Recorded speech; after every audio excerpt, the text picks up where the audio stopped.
Ashley, and Jason, and tonight we are going to be going over a couple of life updates. But before we do, don't forget to like this video, subscribe, and hit that notification bell to become part of the family. With that said, let's just jump into it. The first thing we wanted to talk about is a couple of the struggles that we've noticed. And one of them is that we've noticed that the kids are stuck in a rut.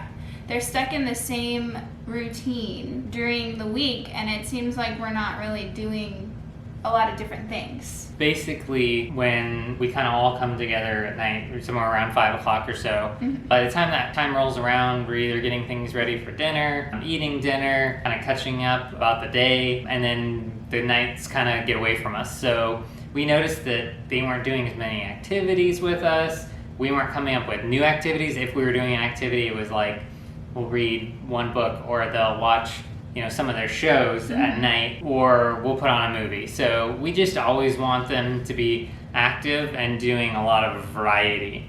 So we just noticed that they were just kind of doing a couple things, and we don't want that, especially with COVID right now, because it is limiting us specifically just because we've been in quarantine. Yeah, and also add to that is the fact that we're not doing so much. Like before the quarantine happened, Annie and Sawyer were going to the park, we're going everywhere else. We're playing different games, hanging out with friends, doing different activities. And now it's just we're in our home, outside. We have a structured time when we do stuff like that, because it is hot during the summer right now in Arizona. So for us, we wanted to just change it up. And so we have been having Annie pick out a certain activity. Like the other night we played Candyland, or we played her PJ Masks matching game, and we played soccer, and she got all her soccer gear from her soccer season.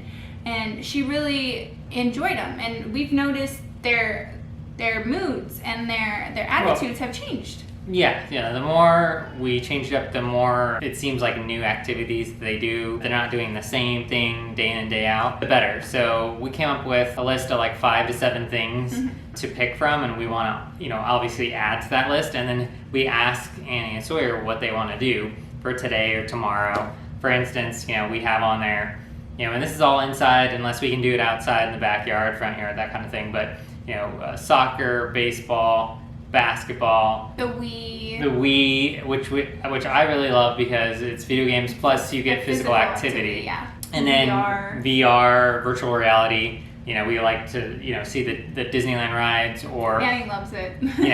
Go traveling through virtual reality. There's all sorts of things you can do, but also board games, for instance. Like Ash said, the Candyland, PJ Masks. And we keep on compiling this list just so we can change it up, and we like the interaction and then making choices as well. And I noticed that also we've been adding to them. Like at lunch, we've been talking to Annie on what she wants to do, and I came up with one of her playing kitchen, and we're gonna give her a pad of paper, and she's gonna pretend that we're in a restaurant or something like that. So there are also creative activities that she can use her imagination with too. And we as a couple really like the fact that we want our kids to use their imagination a lot. Oh yeah, as much as possible, and make choices and just add on a little bit more responsibility as they get older. Since quarantine, Annie's potty trained. Yep. She's helping me put clothes away. So she went from the little potty to being on the big potty, but with the small seat on top of it. Then we took the small seat off of it, and now she's actually peeing in the actual toilet. But the thing is she's not as tall as you're normally to use the big toilet. Her feet kind of dangle, and she hangs on. That's the only issue we're running into. She's a little afraid of falling in, which she probably could. I understand that. That's a little intimidating at first when you're learning how to use the big potty, right? Yeah. But she's doing really well. Besides now our obstacle with potty training is having her do it on her own. She's always asking us to come and help her, and we're like, no, you got this, you can do it, you can do it yourself, go potty.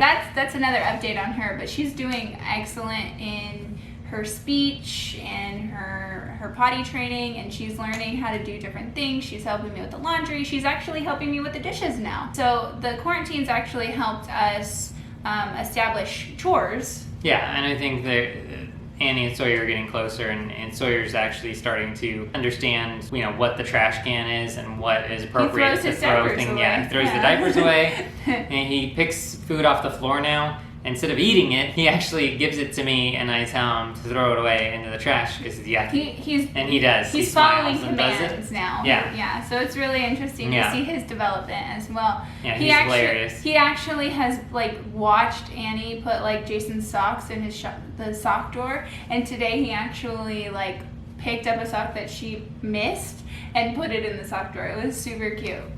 Yeah, so in that regard, they're doing pretty good. So with the success of the kids going through their routines and starting new activities, we have had a couple of setbacks this last week. All of these events actually happened within 3 to 4 days. Yeah, so actually we heard on the first day that one of our family members was in the hospital, which, as you know, is always a scary moment, especially with everything going on. It's just always shocking when you get that call. And then, little did we know, the next day we found out that one of our friends here in Arizona got COVID. Yeah, literally the next day, it's just, you're just like, what? And within like a couple of days, he said, oh, I tested negative, but they want me to quarantine still, whatever.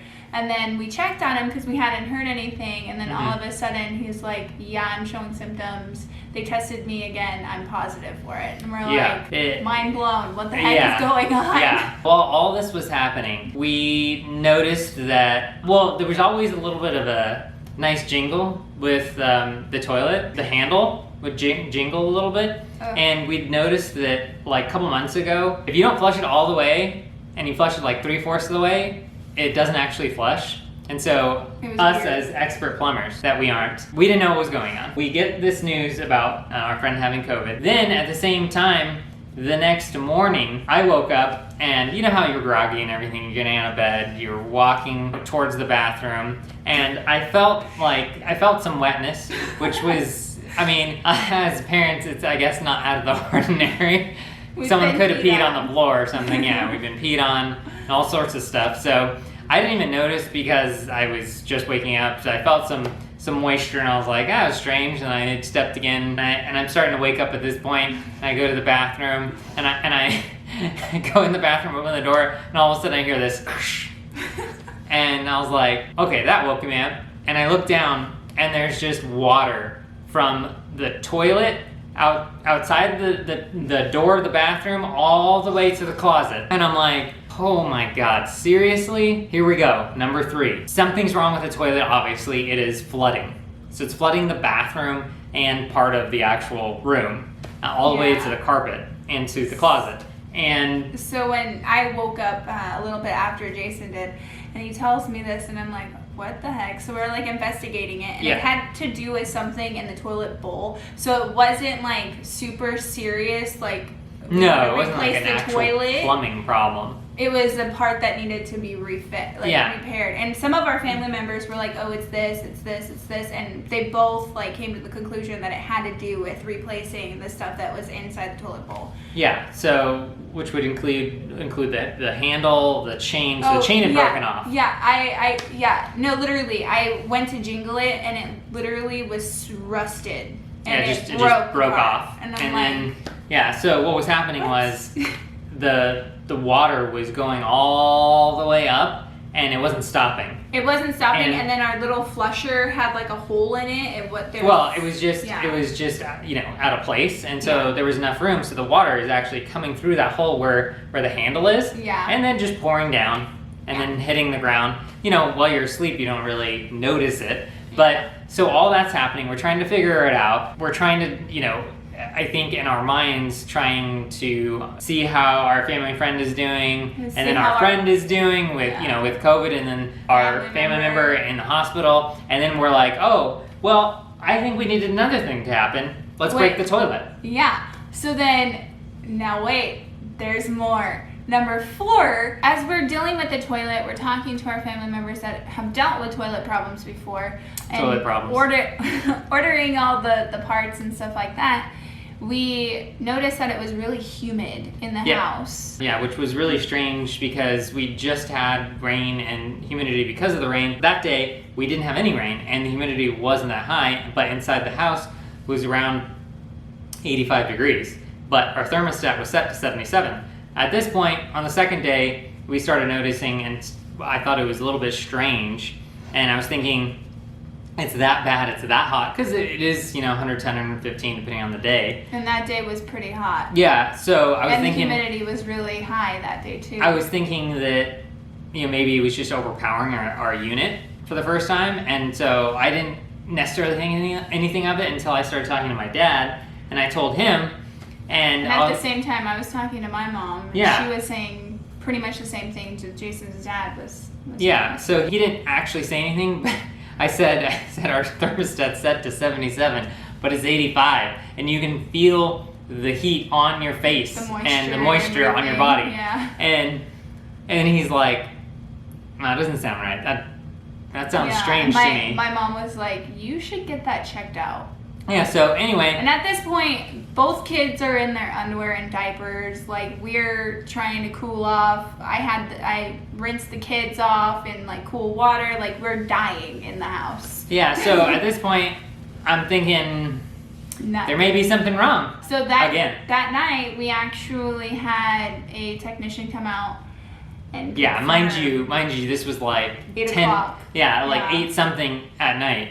So technician comes and mind you, we're freaking out because somebody has to come in our home. Yeah, which we really haven't had anyone come in the home since March. So me and the kids stayed in their room while Jason and the technician talked. Yep. And they talked through the phone, so that was good. Yeah, well, we talked in person about 10 or 15 feet away, which, by the way, you learn all sorts of things when you don't know. I don't know a ton about AC because we really didn't have AC in California. Yeah. So I didn't grow up with it. And so neither did I. I didn't know that the actual units in the hallway in the attic. So there's 2 parts. There's the unit outside, which is the fan. Which is the fan that twirls, which I understand, I believe, that twirls and pumps the liquid into the AC unit, which causes the attic. cold air. Right. So I'm talking to him, and he's saying, "Hey, so it could be a number of different issues, but I'm going to tell you this: your unit is 20 years old." And when Jason told me that, I'm like, "What the heck?" Yeah, we did not know that. And AC units go roughly around 10 to 15 years, so it was way past its prime. And he said, "Hey, this could be, you need more Freon. Your coil could be out. You need to replace your coil. Your fan could be out. It's a number of different things. Your actual unit, mind you, it's about 115, right?" He goes, "Your unit is frozen." And when he said that, I was like, this guy. This guy might not know what he's talking about. I was like, does he knows it's 115, right? And he goes, "No, your unit's frozen. Doesn't have any antifreeze in it." And I said, "Well, why doesn't it have antifreeze in it?" He goes, "Well, that's a problem." He goes, "Usually when a unit doesn't have antifreeze in it, it's because there's a leak." And he's like, "You should really never replace it. That just tells you there's something wrong with it." He said that, we can patch it up, we can change the coil, we can do all sorts of things, right? But at the end of the day, your unit's 20 years old. So you may want to think about replacing the actual unit itself.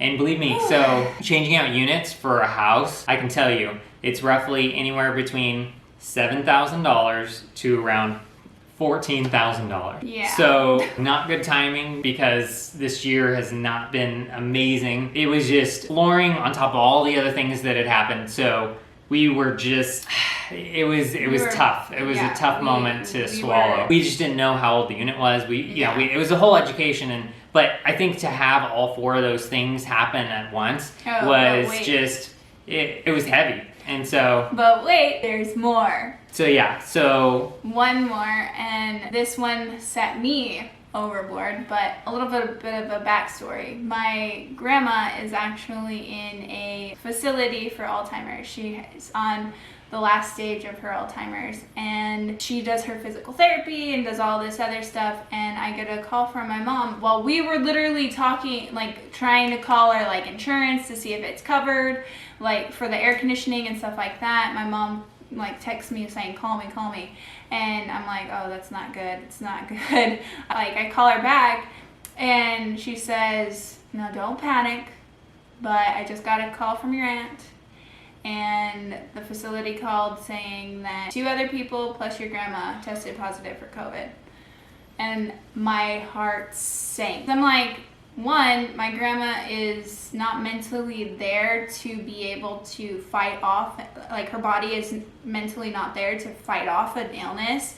And, you know, she's almost 80 and I'm just like thinking the worst because we've been through so much in literally the last 3 days. Yeah. So, but my mom like reassured me. She's like, she's not showing any symptoms. She's basically probably one of those asymptomatic people. For now. So she's getting tested on Wednesday, but we won't have the results until the weekend. So when I find out, I will definitely post on social media to let you guys know the update on that. But at this point, she's not showing any symptoms. She's in good spirits. She's acting like her normal self at this point. So that was good. But for me, it just was like I literally fell onto the couch, started hyperventilating. Like I had like a mini panic attack and like everything just hit me all at once. And that brings us to how we felt about going through all 5 of these things. I think this has just been a really challenging year for us, but I think for everyone. But I think, you know, within a couple of days you get hit in so many different ways, emotionally, financially, you know, mentally, physically. It just drains you. You know, I think you don't understand why all of these things are happening at once. On top of the fact that you're in quarantine and you're dealing with all of these circumstances all at once, one after another. I think it's overwhelming. I think it was an overwhelming feeling. Not fun, but at the same time, the only thing that I felt that was kind of the silver lining was learning from it, what a good AC unit is, learning about fixing the toilet, learning about just how to take in the news and, you know, think of the positive and just learn from every circumstance, knowing that you gotta just keep going, because if you let all of these things get you down, not only are you gonna get behind, but the longer you're down, the more you're gonna feel not great for an extended period of time, and that's not gonna help at all. So it was just about multitasking and being there and supporting you know, everyone and making the right decisions and moving on. We had to keep moving forward because if we stopped, we would just be a ball of mess.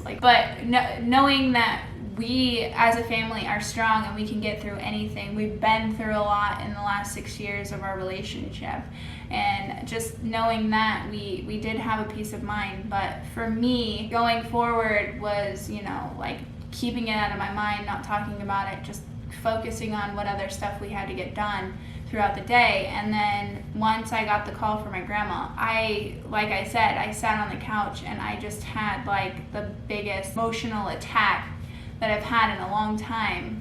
And it really put me in a place of like, are we gonna get through this? Like, this is not cool. Like, I can't go visit my grandma right now. The facility is closed. Like, how am I gonna do this? She doesn't have a phone. Like, how am I going to be able to like say goodbye to her if I have to, you know? Like, and it was just trying to get out of that funk, trying to move my mind past that. It was just a really hard week to go through. And that brings us to how we deal with it. No, I think that, I think we kind of hit on how we deal with it, but basically it's about understanding each situation and taking, I definitely, when I felt overwhelmed, I felt underwhelmed when I took one thing on at a time. I think that was the key thing, to understand and see, you know, if we could handle one thing at a time, if we can get the parts for the toilet, at least that's done. He was on top of it. If we can get, you know,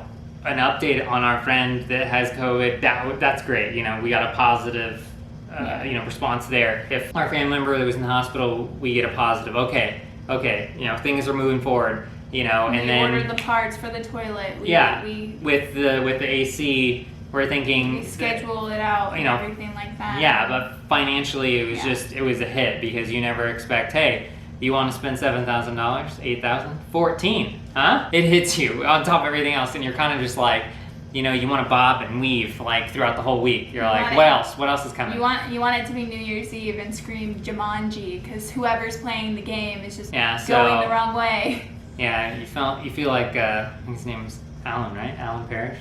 Something that helps me personally is when I'm feeling overwhelmed or anything that is tough, I like working out and health and fitness. So it helps me definitely working out, just to work out what the anxiety, what you're going through. And by then my workout, I usually feel better, just because one, I worked out, two, I had a chance just to kind of get all my feelings out by literally working them out. And believe me, for me anyway, when I'm like, okay, I'm gonna do my workout, when all these things are on your mind, you're like, okay, your mind's not gonna work out, but you're gonna try and force your body to, because you really don't want to do it. But then when you actually do it and you're done, you feel so good, and you get clarity. You know, it did make me feel better and had a sense of clarity. So. And for me, what helps me the best is talking about it, like talking it out. And right after I got the news with my grandma, I literally called my best friend and I just cried to her, and that just helped me, one, feel validated, and two,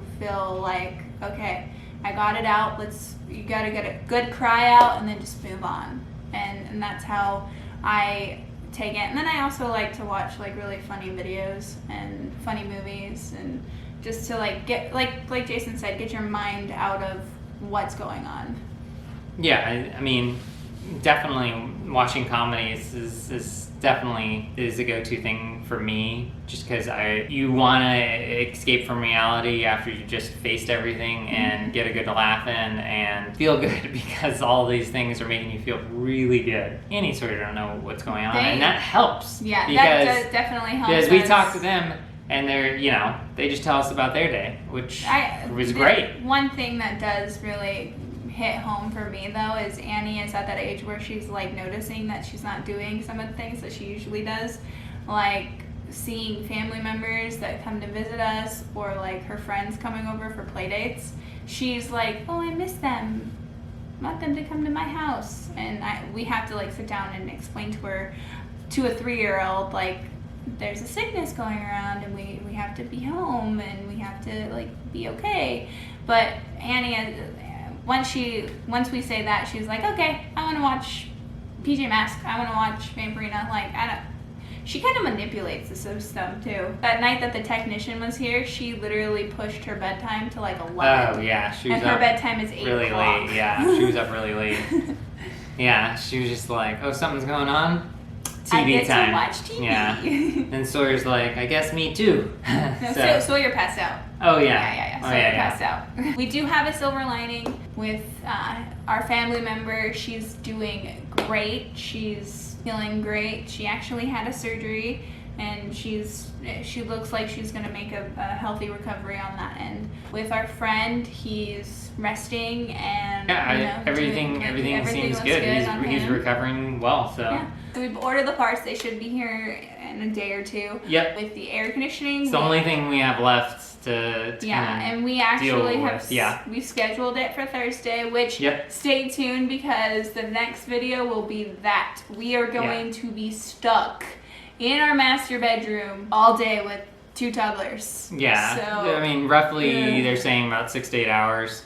So, but because we're in quarantine, we really can't go out, because they're going to be, outside with the old unit out there. They have to rip it out. They have to rip out everything in the hallway in the attic. So we have to bring her snacks and everything like that. And whatever we're going to be doing.